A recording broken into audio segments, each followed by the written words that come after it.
Hey guys, Infidel1258 here. Today I want to get into a frequently asked questions video. This is where I go through the comment section of my channel. I'm going to see what sort of topics you guys are inquiring about, and I'm going to do my best to answer those with the expertise that is acquired over several years of playing Splinterlands. If you have any questions for me, you drop them there in the comment section, you leave your IGN, and I will send a thank you when and if I respond to your question on a video. And before we do that, my name is Dwayne Cunningham, but I go by Infidel1258, and you can call me 12. Drop your questions below with that IGN. Thanks, guys. Let's get into it. Okay, so I haven't read the questions, but I have read this one question, and it was good, and that's why I was like, okay, let's do a video. Let's do a FAQ video. So here, M. Papadero says, "There's a lot here. So, and you didn't drop your IGN, so I can't send a thank you to you, but please do next time." M. Papadero says, "When I have more money and more time, I'll send you an invitation to join the guild. I think you accept silver players, right?" First question. Time and Attention is my guild. Time and Attention is fast becoming a very competitive guild. We fight at a high level. Let's see, guilds. I have 5 of them now, or we have 5 of them now. And if I show you, back into this quickly, Time and Attention, and then we just go search. And we got 5, and as you can see, rank 40, rank 86, rank 128, rank 196, rank 348. This is very, very competitive. Very competitive. Our rating is strong.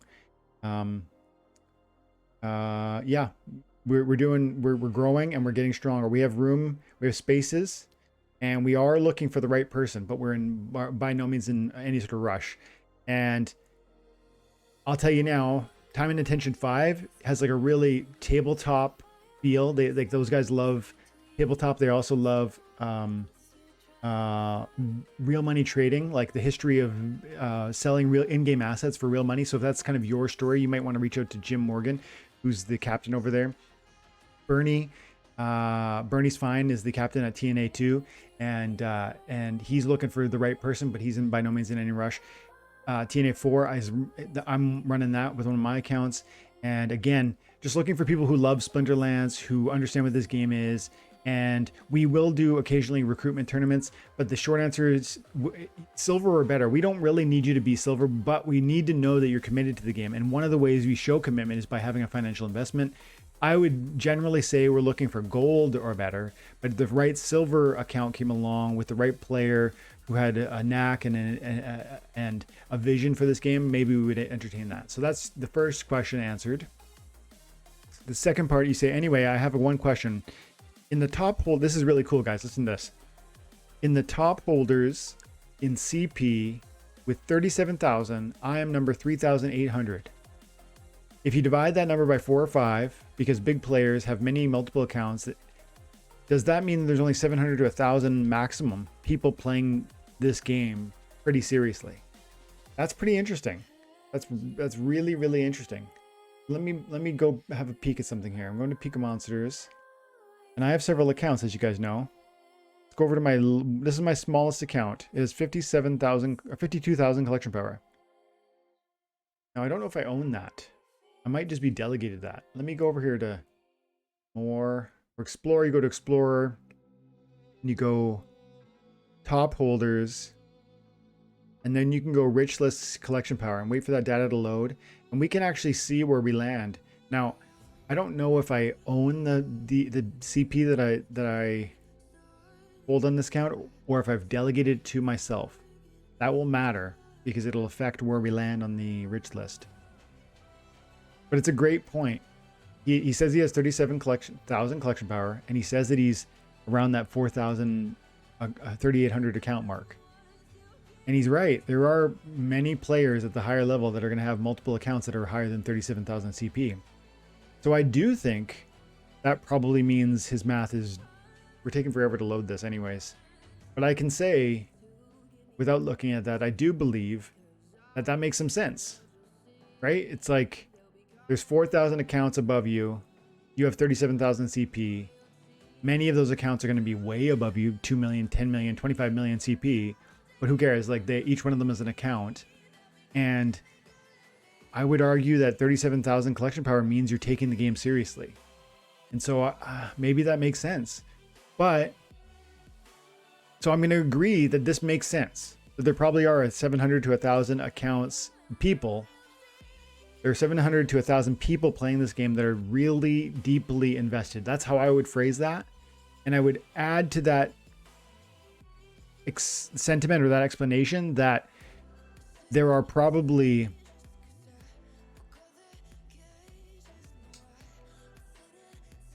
there's two things to add to that. One, there are a lot of people who are deeply interested and invested in this game that run those accounts.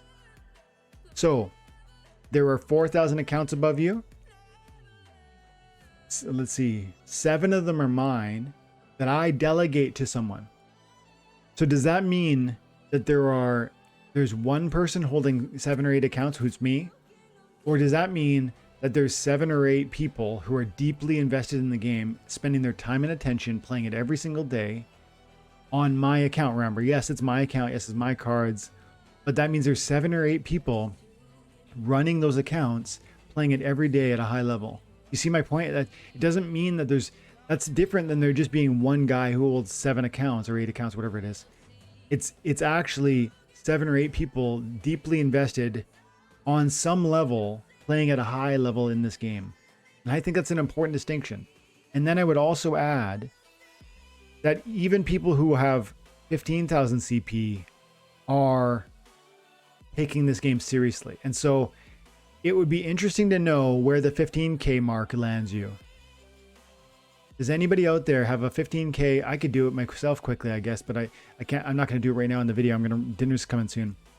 But if you have 15,000 collection power and you check that same window, I'd love to see in the comment section below where that lands you. And actually, if you're at 5,000, if you're at 10,000, if you're at 50,000, give us in the comment section below. Tell us, I've got 50,000 CP and I am rank blank. I have 5,000 CP and I'm at rank blank. All of that information is going to be really awesome to help create a broader understanding of how many active accounts are at these various levels. That's a really great way of looking at it, Papaderos. And thank you for the comment, my dude. And I guess what I'm saying is I agree that your math makes sense, but I also disagree in the sense that that those accounts above you are being run by people and scholars usually, and those scholars are deeply invested from a time perspective, and that's good for the game, because even if there's 200,000 people playing this game that are investing their time, even if they're not yet investing their money, that's great. That's a huge base of people, human beings, enjoying this game. I think that's a factor that you are maybe overlooking. And you had one more question, and I'm going to move on because I want to get some other people's questions. You said you bought a Scavo Hireling level 6 and a Supply Runner level 5 with bids. Good for you. You probably saved a bunch of money there. Good for you. And do you think these are good investments? I really do. Scavo Hireling is an amazing card, and I think at level 6 is where you get the camouflage. And then the Supply Runner is awesome, and it works so well with Sloan. So it helps the white team be much more successful because it's a fast archery unit, and it has the quick swiftness, which increases the full speed of your team, which helps that slow white team become that much more deadly. Great picks. And yeah, the good thing is also you can use them, right? You're going to be able to play with those for months and months until you get sick of them, and maybe one day when they appreciate wildly, which I bet they will. That's my view. It's not a promise. It's my expectation. Then you can enjoy that. Okay. I probably only have 10, maybe 15 more minutes. So we're going to try and rip through a bunch of questions. Great video as always. I have a question. How long before the airdrop end do you think there will be the deadline to either sell your DEC or turn it into cards SPS? PS, I followed you for a while, but never considered to put my IGN. But I think I will try this time. There you go, Yoka. Boom. Yoka-sama. Good question. We'll definitely send you something. Okay, so I think we're already seeing it is the problem. And I think I sold my DEC. DEC is down to 1.5 tenths of a penny. So it's less than 2 tenths of a penny. And 1 tenth of a penny is peg value. So we are significantly above peg value. And I think we're going to continue to trickle out toward peg value. And I think we're going to go below peg value. So do we go up one more time? I kind of think so, but I've sold my DEC because I wasn't sure. And I rather would be in SPS because reasons. You've seen videos before where I talk about SPS versus DEC in 2022. If you haven't, you should watch it. I think SPS could go to 50 cents, $1 really quickly, overnight, literally. I think DEC could go from, 1/10 of a penny to 2 pennies, but that is less likely in my mind. And I think SPS is almost a guarantee that it's going to do something like that. But it's like, on what time scale? Is it next couple weeks? Is it next couple months? Is it next couple years? I don't know. But I like SPS. It's a governance token. There's a lot of reasons to hold it. There's decreasing numbers of reasons to hold DEC. So in short, I think DEC is not the play. And you can watch videos I've done recently on SPS versus DEC. Check that out. But it could do one more pump. I also think it could just continue to bleed out. I don't know which is going to happen. But this, to answer your question, it's already happening where it's losing that value. It's losing. People are trading out of it because they want to get into SPS, because they want to get into cards, because they want to get out before the SPS airdrop is done. Okay. So I can't give you better advice than that. That's just me talking it through. And if you want to see detailed videos on my analysis of that, there are 2 or 3 of them on the channel that are from the last couple of weeks. Old Man Talks is said it 100% accurate. I faced these guys in silver leagues. They're talking about Ooey Ooey and Schnapoon, and the allegation. Oh, I got to send Yokosama a little DC. And the allegation of win trading. That was the thing. Oh, boom. Okay, there it is. Confirm. Okay. Okay, and so he says, I play them 3 or 4 times sometimes. We stagnate at some points and some levels. I won and I lost. I'm by far not as strong as these guys. These guys are absolutely legit. People should rather look at accounts in the champ leaderboard. I'm not sure about the champ leaderboard being a concern, but then again, maybe if we want to track this stuff, we probably should track it.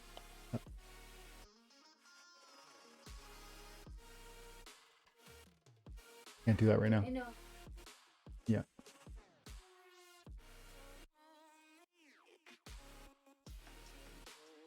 Sorry, kiddo. Yes, you can. Love you. Let Daddy finish his video, okay? Dinner's coming soon. Okay, so I agree that I do think I lean towards believing that those 3 guys are just amazing players, and that there isn't anything suspicious happening there. I've seen too many surrenders to me and to my various accounts. Sometimes I've had 5, 6 surrenders in a row. In fact, sometimes I have accidentally surrendered 5 or 6 times in a row. It's crazy. And sometimes you get kicked out of the game because that'll happen. The game will give you a timeout if you do it too many times in a row. I get distracted. You guys, you've seen me play my combo grind videos. One's coming out soon. When that happens, what happens? I'm distracted between 2 or 3 accounts. When I'm leading a live stream, what happens? Sometimes I'm getting distracted and I forget to submit. All of these sort of distractions can lead to the sort of behavior that's being considered cheating right now. I just don't feel. I'm not convinced. Maybe it is untoward. Maybe there's something going on there. I can't say, but I don't feel confident enough where I would feel that banning is the next appropriate step. That's my opinion, and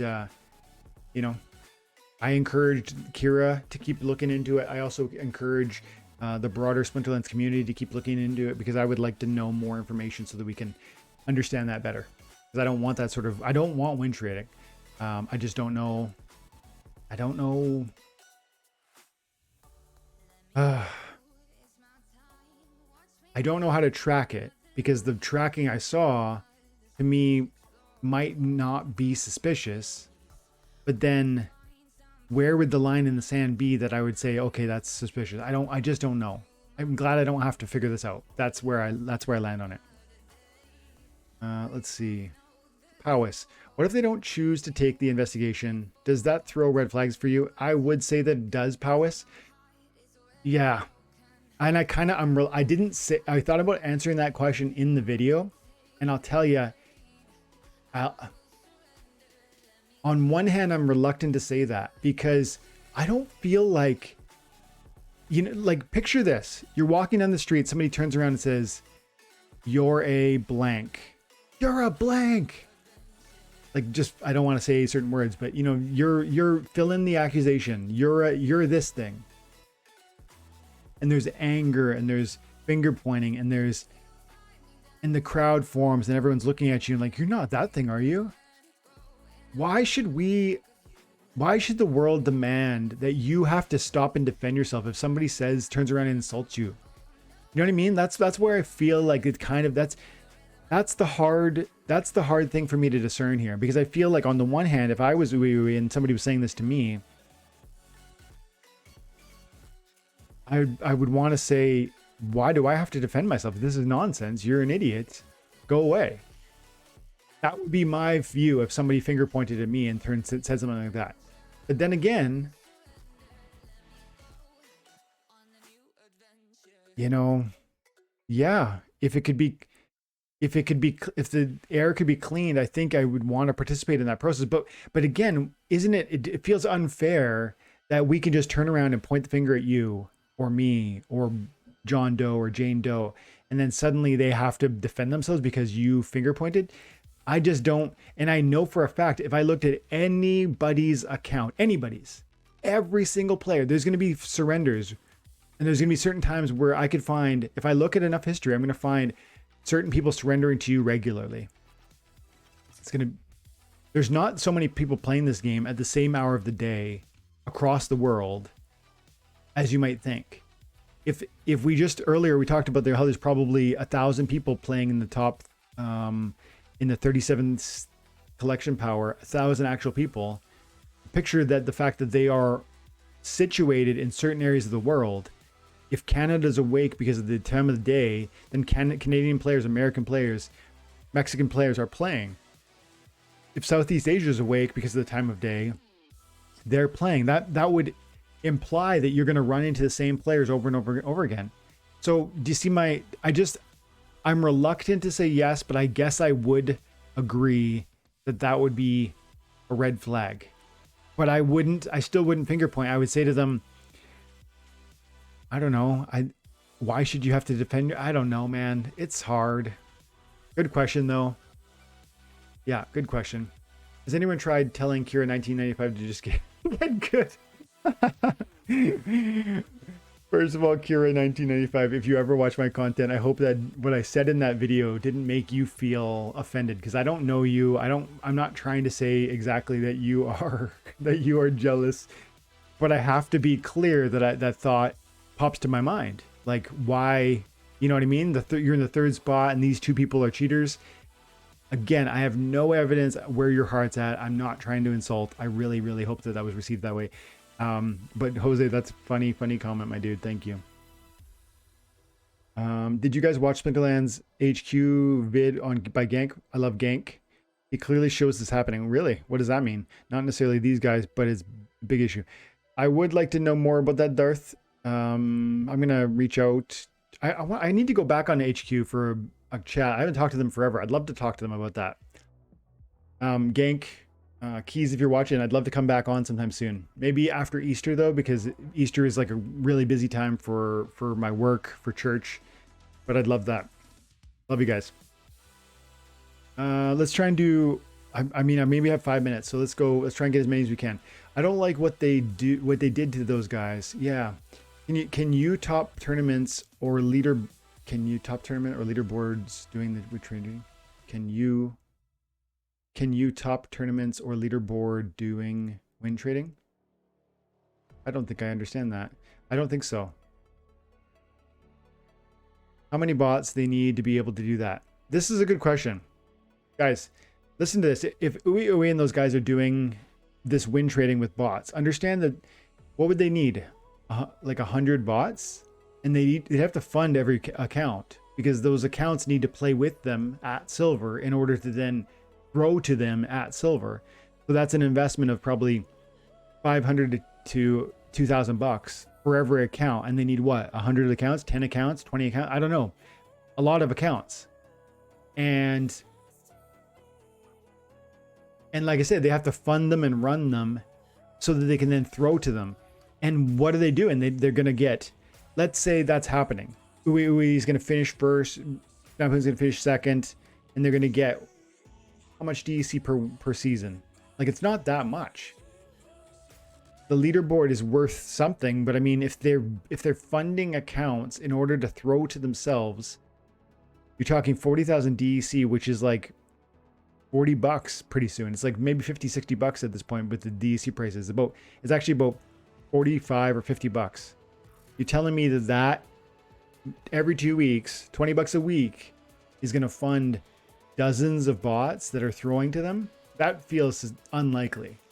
We didn't talk about that in the video, but it was on my mind. I should have mentioned it.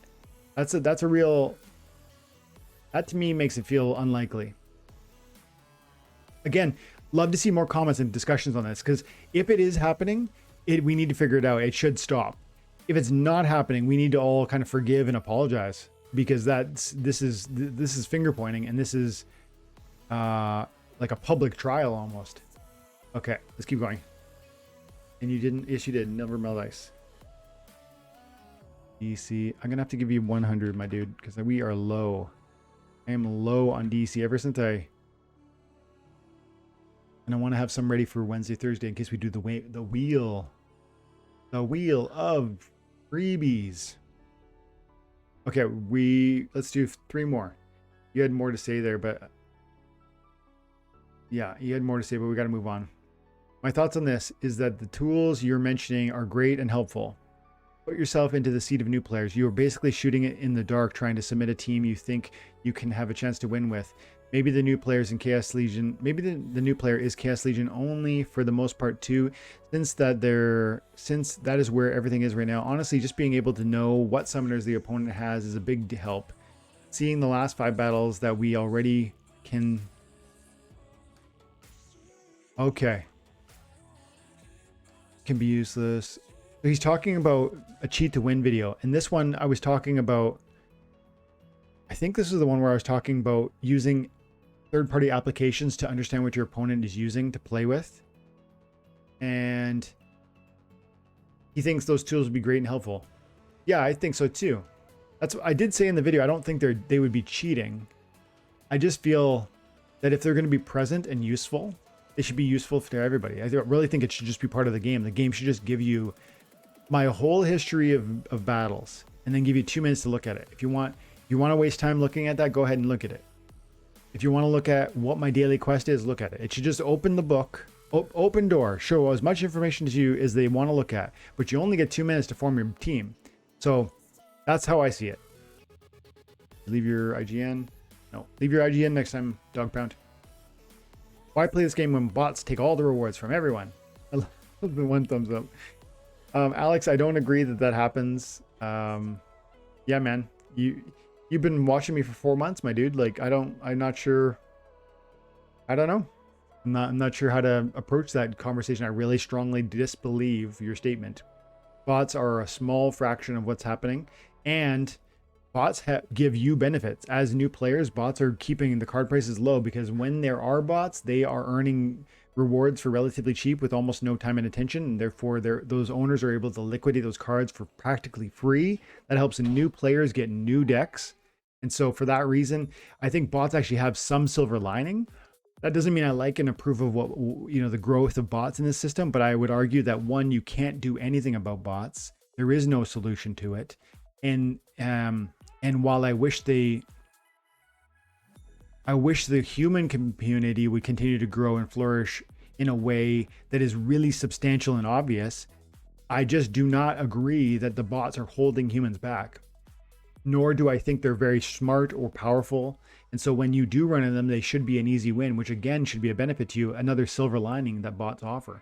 So Alex, I just don't agree. Vijekulch.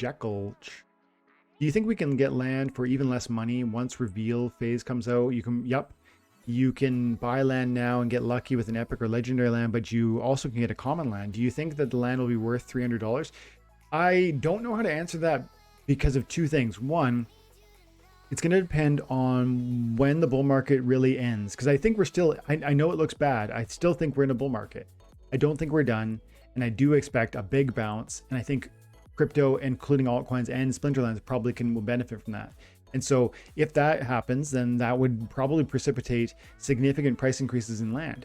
Second of all, when land launches, I do think ultimately legendaries and epic lands and whatnot and certain magical properties on those lands are going to really produce significant price tags, probably way in excess of 3,000. I think maybe 5,000, not 300, maybe 3,000 or 5,000 for like a really special land per plot. That's my belief. Maybe I'm wrong. It's going to depend on the development team. It's going to depend on how they execute the land project. But if they do it well, and if they do it in the manner and to the efficiency and to the quality level that I feel they've handled this game so far, I would expect a massive return on each plot of land, even commons really. But in the short term, I do think you're going to have opportunity to buy land for cheaper than 300, both in the form of the plots going down on Hive Engine before the release, and then even maybe after they release, there might be opportunities to buy up common land because people are busy trying to buy up other properties, other certain lands. So I think there's going to be lots of unique opportunities around land available to you for the coming future. And lastly, I'll say this. If you spent 500, 600, 700 on a piece of land after it comes out, after it's determined to be an epic or a legendary, you're going to know what you get. And so right now you're kind of buying a lottery ticket, but later you can selectively choose, oh, I want this resource. Oh, I want in this area. Oh, I want, you know what I mean? And so there's a deliberateness and intentionality that will be available later that is not available now. And therefore it's hard to answer your question. But in short, I would say I am not particularly concerned about necessarily filling my boots with land now. In fact, I want more land, but I'm willing to be patient, and I'm waiting on my other plans to unfold, including what I mentioned about the altcoin market and the cryptocurrency bull market in general, because I think that will open some doors and create some opportunity. Now I can hear my wife calling me for dinner, so I'm going to have to go, guys. Thank you so much for your time and attention. Have an amazing day. God bless.